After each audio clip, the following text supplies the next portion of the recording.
so excited to make this video. It is about one of my favorite things on this planet, and that is cacao.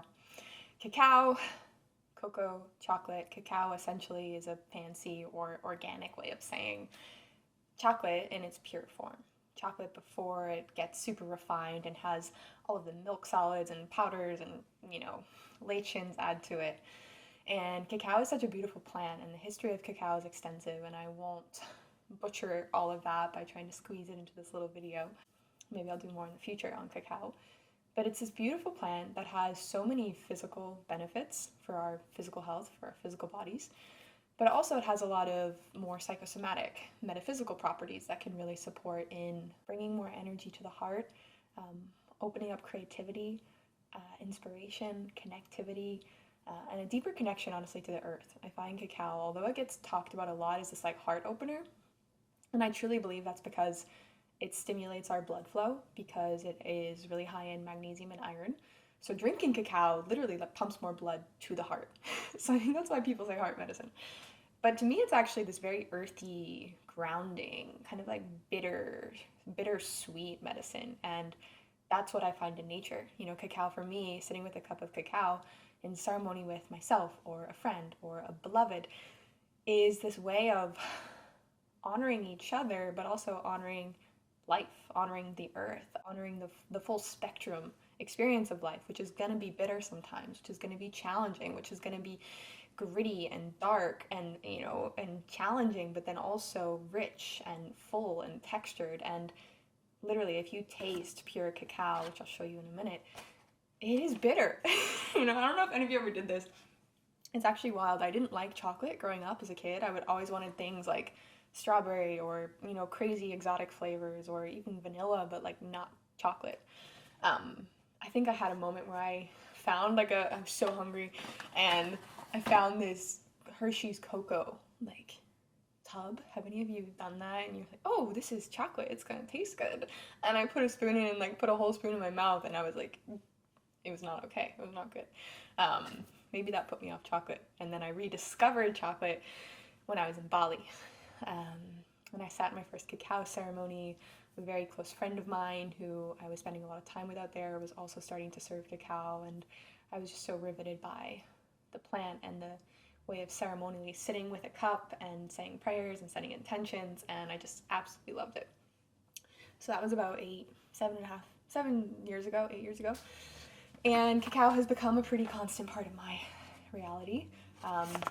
I feel like I'm always grateful and honoring of cacao, but I go off and on with how much I consume it. There's been times where I had a cup every day, and sometimes there's times where I go weeks or a month without really feeling called to have it. So this video, I'm going to show you how I make my cacao, and I would love to go into more details about the history of cacao, but I've already tried to make this video several times and it just got so long, and I was like, I want to keep this just about the recipe, and I will tuck in some little magical facts, but mostly just show you how I make it so you can feel empowered to make your own. And yeah, for those of you who what is cacao? Cacao is chocolate, cocoa, before it becomes cocoa powder or chocolate. It's the least refined stage, so it ends up looking like this, like a paste. There are cacao trees that have cacao pods. There's 3 specific types of cacao, and the pods are different, ranging colors depending on the nature of the cacao. And these pods get cracked open, the seeds and the pods are pulled out of the fruit lining that's there, which you can actually eat, which is delicious, and dried, and then they go through a process of fermentation, and then from the fermentation there's different variations of grinding down processes that makes it into a paste, and then the paste is what you can use for cacao drinks. So I'm using a cacao that I bought from Chocolatry in Sedona, and I will also link in my description here a few companies, brands, producers that I really rate highly, both for their ethics but also the quality of the cacao. I'm only an affiliate for one of them, and I will mention that for sure, but all of the other ones I just genuinely really appreciate them and their sustainability, their intention, their practice, and the quality of the cacao is amazing, which for most I think you can ship worldwide. So you start with your cacao. If you're doing a self-serve, my measurement is that I get like a decent sized tablespoon, and I do 3 heaped tablespoons of the cacao. If you have a scale, some people say like a ceremonial dose, I think is 42 grams, but I honestly just feel it out, and to me, the 3 tablespoons feels like a good amount. And there's lots of different perspectives on how to best prepare the cacao.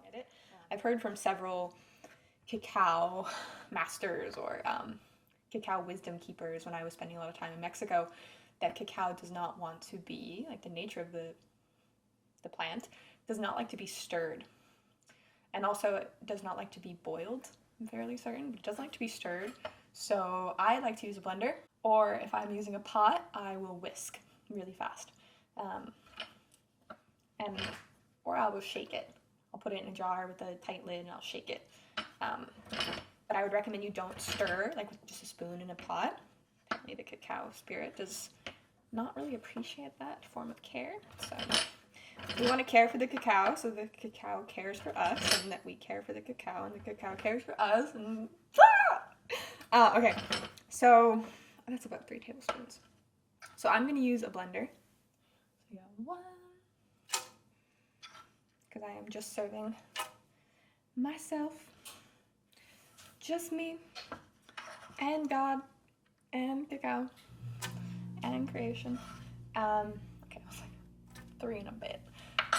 But it is beautiful to share cacao with a beloved, with your lover, with your partner, with a friend, with a group. It's a great way to kind of, if you do any kind of facilitation work or group work, it's a really beautiful way to kind of start everyone on the same page. Like if you lead workshops or retreats, or even a talk or some kind of seminar, or it's a smaller group, it can be such a beautiful way to have people all share an intention.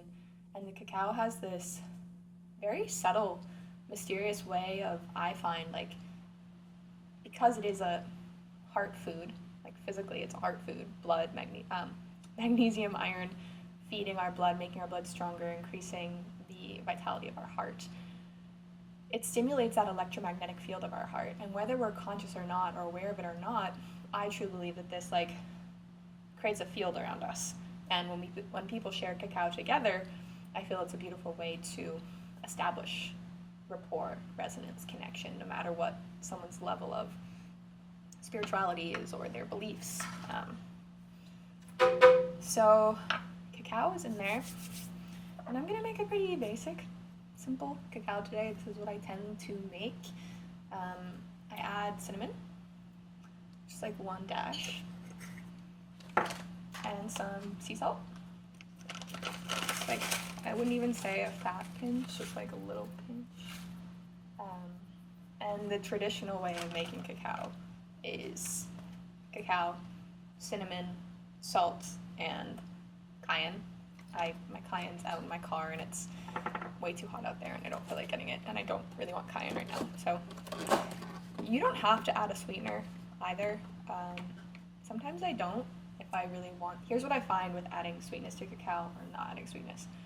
Adding sweetness is definitely a great move if you are sharing cacao with someone who is really new to it and perhaps a little on guard, unless you feel like it might be good just to give them the full experience of like a bitter ass cacao. That can be fun as well. But it can be nice to ease into it by adding some sweetness. You could add, a teaspoon of maple or agave. I like to use dates. So I have these medjool dates. I got these ones from Trader Joe's and Joe's.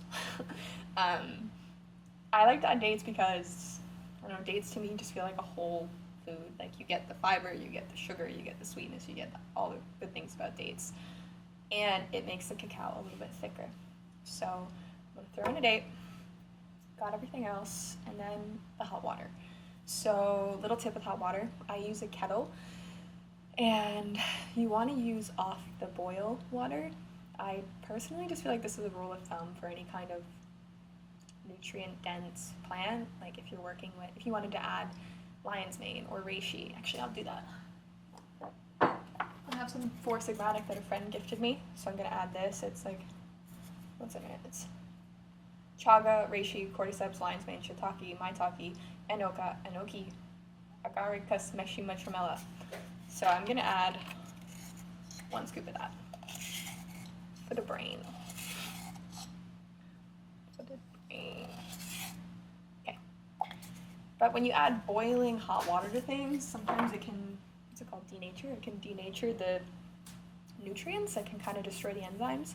So I let the water boil and I wait till it goes off. So the water went off the boil like before I even started recording this. So it's gonna be hot water, enough to blend.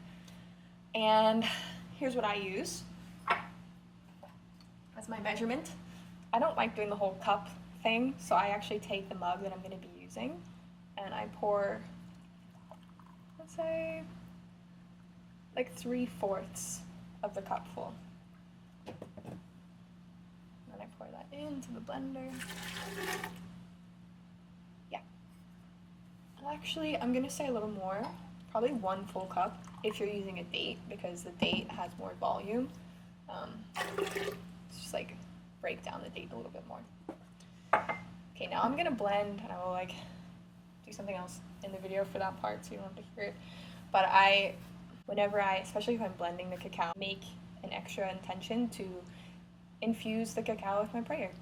I think cacao is a very amplifying plant medicine, plant food, plant love, and it can really absorb and amplify our intentions.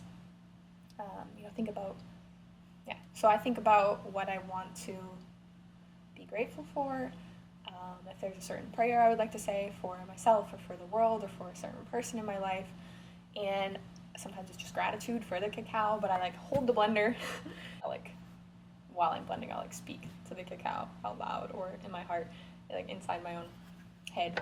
But yeah, I just feel like it's really beautiful to bless up the cacao, and I do personally feel and have experienced that also activates the experience of actually consuming the cacao and receiving whatever you receive from that experience. So I'm gonna blend and say my little prayer.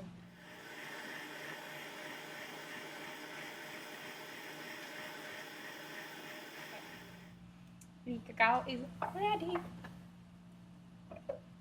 In my cup. I'll show you this pour action. Look at that. Oh! Can you see? I guess. Clearly I'm not a food blogger. My nails. We have this lovely cup of cacao. Okay, so it's a little bit extra. Wish I could share it with you. Let me show you this.